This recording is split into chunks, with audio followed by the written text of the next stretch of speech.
Radio Lomé, il est 12h30 minutes.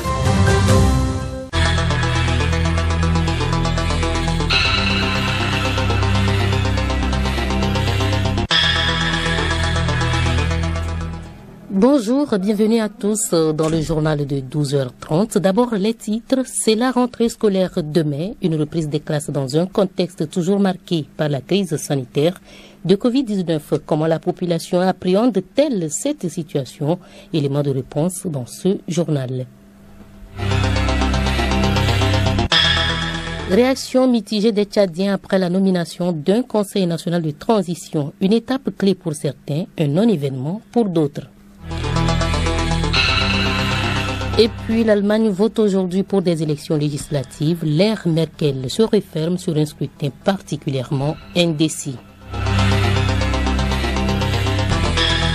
Radiolomé.tg. D'abord, les chiffres du Covid-19 au Togo depuis hier, 25 septembre 2021. 80 des 1487 personnes testées sont positives, portant le nombre total de cas positifs à 25 163. 269 guéris ont été enregistrés, portant le nombre total de patients guéris de Covid-19 à 22 027. 3 nouveaux décès ont été enregistrés depuis hier, portant le nombre total de décès à 222. Le nombre de cas actifs, 2914. Un total de 507 879 tests de laboratoire ont été effectués sur toute l'étendue du territoire. Nous vous le disions, demain c'est la rentrée des classes. Élèves, enseignants et autres acteurs reprennent le chemin de l'école. Cette année encore, les cours vont reprendre dans un contexte toujours marqué par le Covid-19. À quelques heures de la rentrée scolaire, des Togolais s'expriment. Ils sont au micro de Kilim Boyode. Des milliers d'élèves reprennent le chemin des classes ce lundi après quelques temps de vacances. On ne peut pas dire que tout est fait prêt, mais bon, on a l'essentiel, les fournitures, les tenues, le sac. Bon, ce qui reste maintenant, c'est que l'écolier se réveille à l'heure et puis qu'il commence bien sa première journée d'école. Nous sommes prêts pour démarrer demain. En tant que parents, l'école c'est l'école, nos enfants doivent être éduqués. Donc on ne peut pas dire que la situation est tellement difficile qu'on ne peut pas envoyer son enfant à l'école. Donc nous sommes obligés, parce que c'est un devoir pour nous les parents de le faire. En tant que parent, donc, moi je dirais que tu es prêt. Donc demain on peut commencer la rentrée. Bon, il faut dire que aucune rentrée n'a été parfaite. Quel que soit le report, il y aura toujours des difficultés. On fait avec les moyens de bord. On pense que tout va se dérouler dans de bonnes conditions. Cette année, compte tenu de la crise sanitaire, les choses sont difficiles, mais on ne peut pas refuser. On a essayé de faire de notre mieux. Nous sommes préparés, les enfants vont commencer demain. Et s'il y a quelque chose à ajouter, à la suite on saura quoi faire. Les parents s'activent. Quelles sont les dispositions prises côté autorité éducative pour sécuriser l'année? Écoutons plutôt ce magazine de Douavou Prospère sur la voix de Alice Berthe Barandao.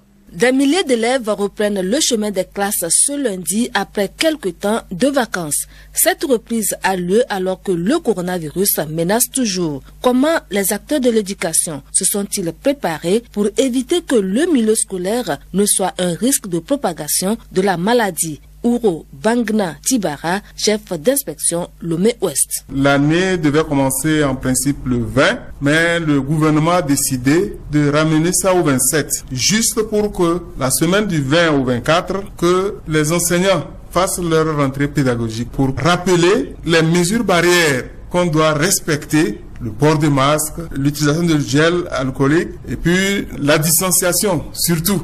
On a formé des inspecteurs et conseillers pédagogiques et à leur tour sont partis dans leurs inspections respectives pour faire la même formation. À l'issue de toute cette formation, nous sommes très rassurés. C'est ça qui nous a permis de dire bon ok, on peut aller à l'école à partir du 27. Avec le risque élevé de contamination du coronavirus, des mesures rigoureuses sont prises pour éviter les emprunts du matériel scolaire entre les élèves. Tetekwe Adama, proviseur du lycée scientifique de Lomé. Les enfants vont être ensemble. Ils doivent être disciplinés à ne pas échanger le matériel. Pratiquement comme dit, bon, tu vas au tableau, prends la craie que l'autre va prendre.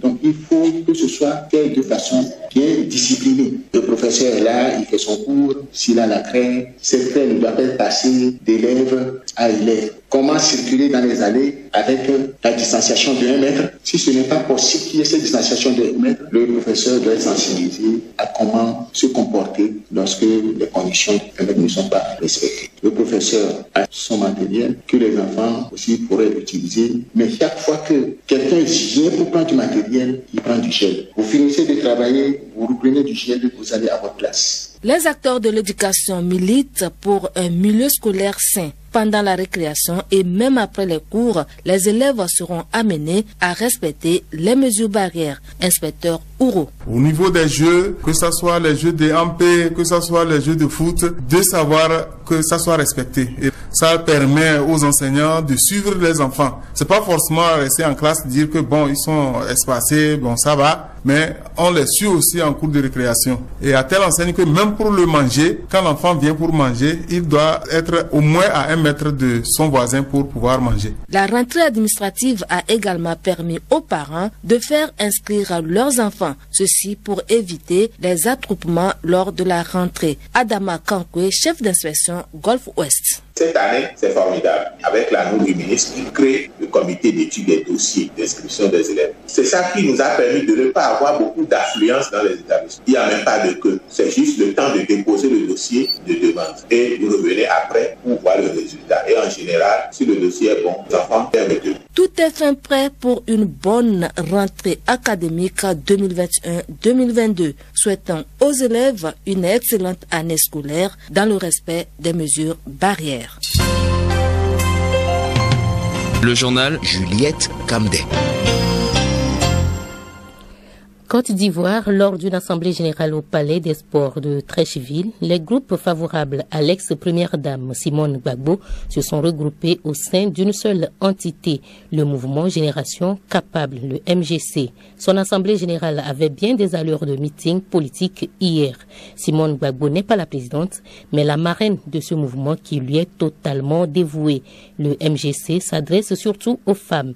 Elles sont majoritaires dans le bureau et elles l'étaient aussi très largement dans les gradins hier après-midi. Beaucoup se disent touchés par l'humiliation subie par l'ex-première dame de la part de Laurent Gbagbo qui a officiellement demandé le divorce 4 jours seulement après son retour en Côte d'Ivoire et des hauts responsables du FPI GORT depuis quelques mois sont également dans ce mouvement. Simone et Yvette Gbagbo s'est adressée à son public pendant près d'1 heure, détaillant sa vision de la Côte d'Ivoire, à la fois comme un pasteur et comme un candidat à la présidentielle. Comme un pasteur d'abord, elle a prêché pour la reconquête des valeurs morales, sociales et culturelles, pour la réconciliation et le pardon également. Comme une candidate ensuite, elle a donc parlé d'une Côte d'Ivoire prospère, développée, industrialisée, où un train pourrait relier Abidjan et d'autres villes du pays.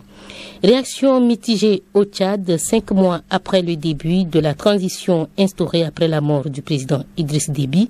Un conseil national de transition a été nommé vendredi. Il n'aura notamment pour mission que d'examiner le projet de future constitution, une étape clé de la transition pour les uns, un non-événement pour les autres. Emmanuel Améblame.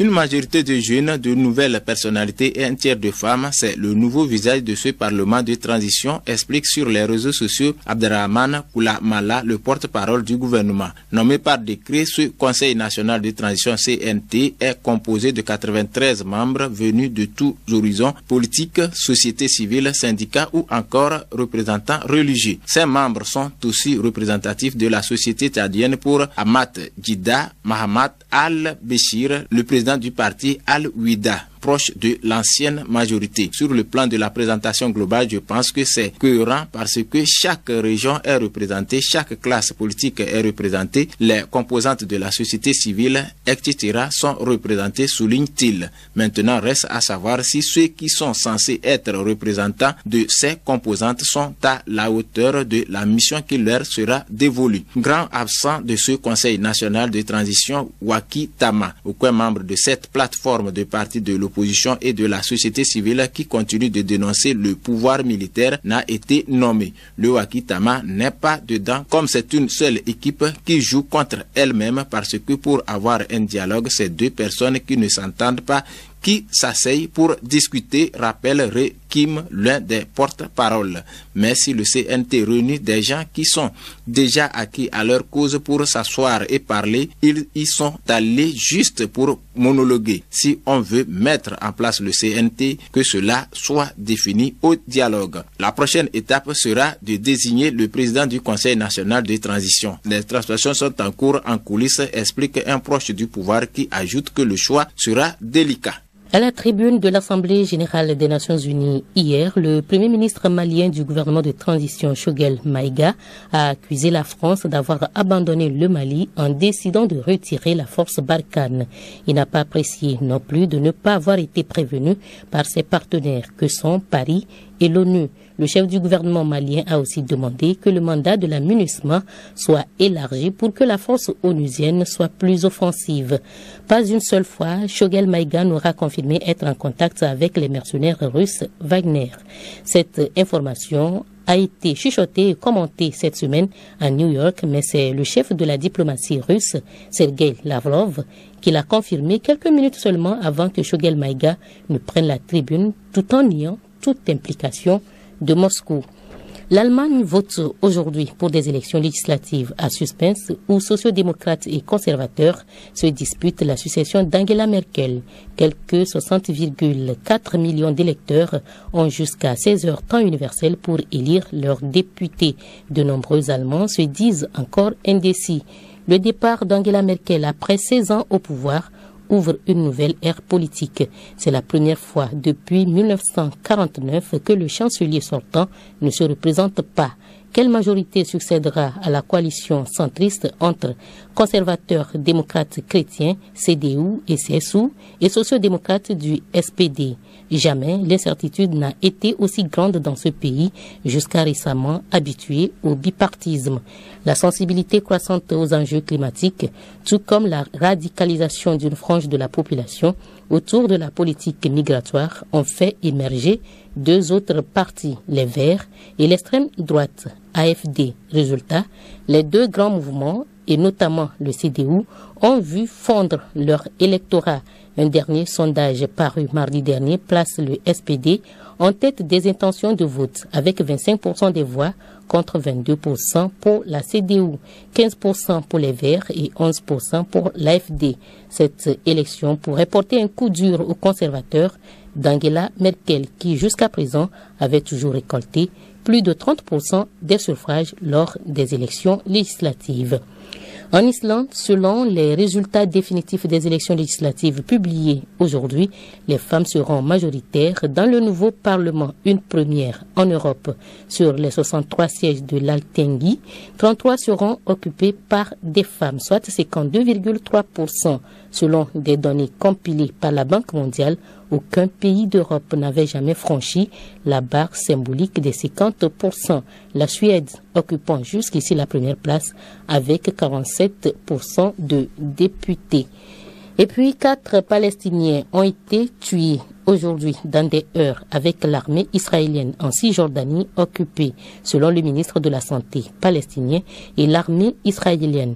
3 Palestiniens ont été tués dans le village de Bidou, au nord de Jérusalem, et un autre à Borken, dans le nord de la Cisjordanie, selon les mêmes sources. L'armée israélienne a affirmé que ces affrontements s'étaient déroulés durant une opération destinée à démanteler une cellule terroriste du mouvement Hamas.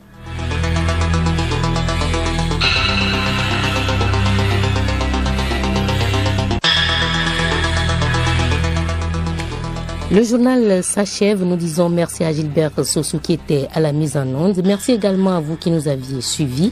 Le rappel des titres avant de nous séparer. C'est la rentrée scolaire de mai, une reprise des classes dans un contexte toujours marqué par la crise sanitaire de Covid-19. Tout de même, les parents et différents autres acteurs se disent prêts pour la reprise des cours. Réaction mitigée des Tchadiens après la nomination d'un conseil national de transition, une étape clé pour certains, un non-événement pour d'autres. L'Allemagne vote aujourd'hui pour des élections législatives. L'ère Merkel se referme sur un scrutin particulièrement indécis.